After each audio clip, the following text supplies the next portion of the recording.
राजस्थान का एक शहर अजमेर, जहां हर कोई लड़का शादी करने से डरता था। ये शादी के रिश्ते गरीब परिवार की लड़कियों के नहीं बल्कि अमीर लड़कियों के आते थे।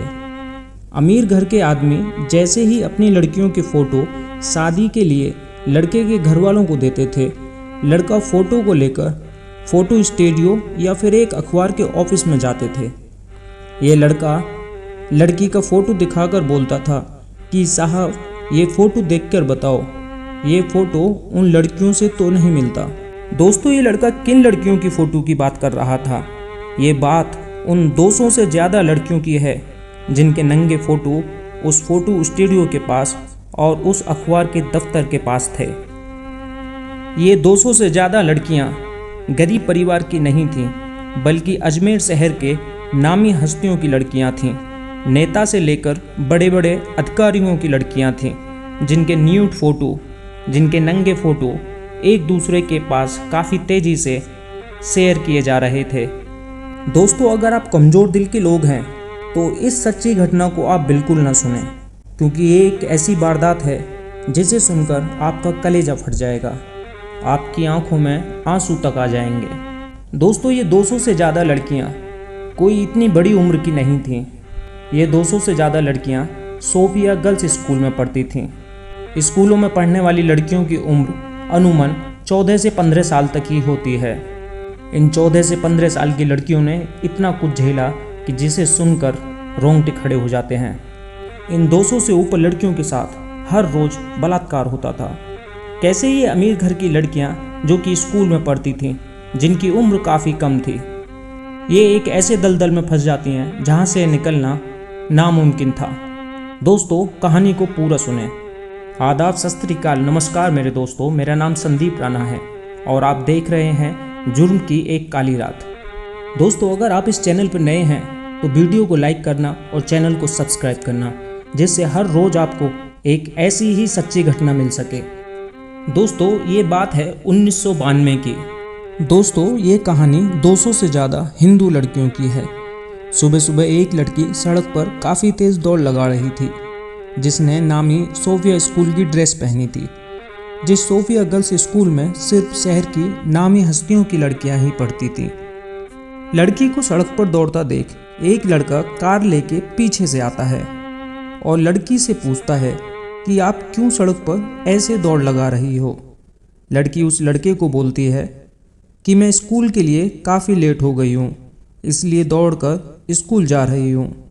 तभी कार में बैठा लड़का उस लड़की को बोलता है कि मैं आपके ही स्कूल की तरफ जा रहा हूँ, अगर आपको मेरे साथ स्कूल तक आना है तो मैं आपको स्कूल तक छोड़ दूँगा।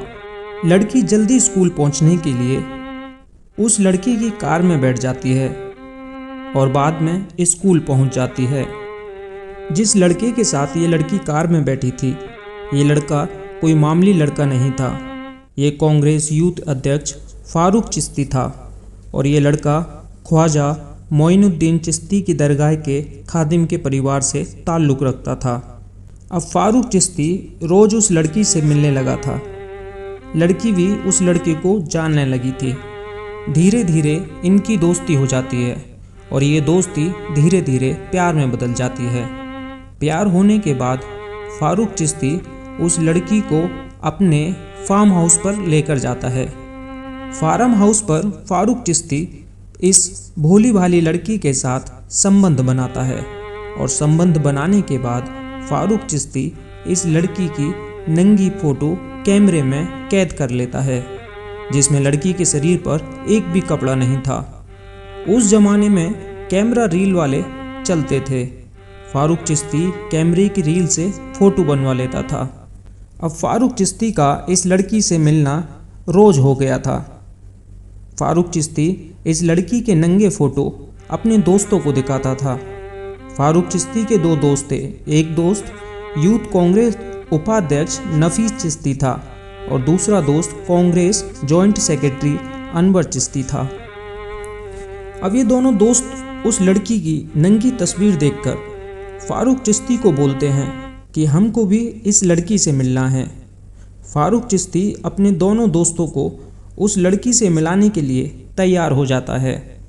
ये तीनों दोस्त मिलकर उस लड़की को फार्म हाउस पर बुलाते हैं और ये तीनों दोस्त उस लड़की के साथ बार बार उस लड़की का बलात्कार करते हैं। उस दिन ये लड़की काफ़ी घबरा गई थी, क्योंकि इस लड़की ने जिस लड़के से प्यार किया था वो ही लड़का अपने दोस्तों के साथ मिलकर इस लड़की का बलात्कार कर रहा था।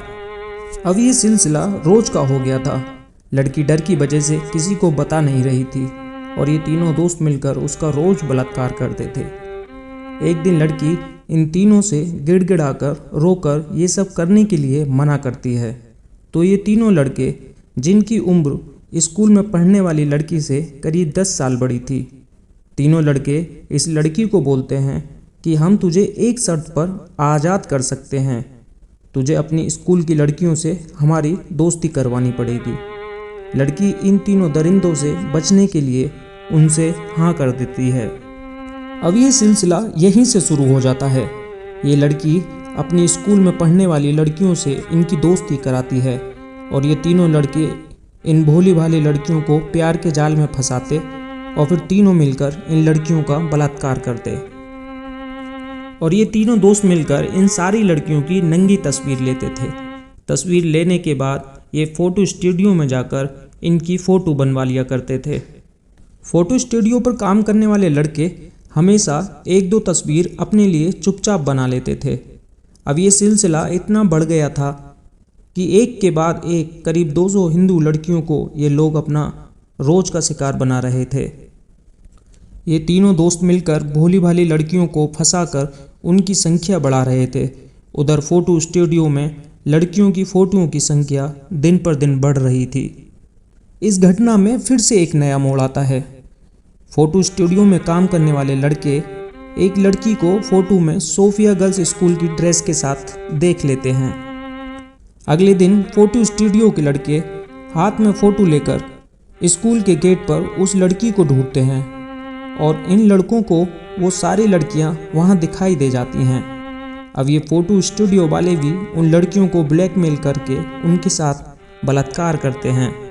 अब इन लड़कियों के साथ रोज़ नए नए चेहरे हर रोज़ इन लड़कियों का बलात्कार करने लगे। इन छोटी लड़कियों के साथ हर रोज़ बलात्कार हो रहा था और ये लड़कियां किसी को कुछ नहीं बता रही थीं।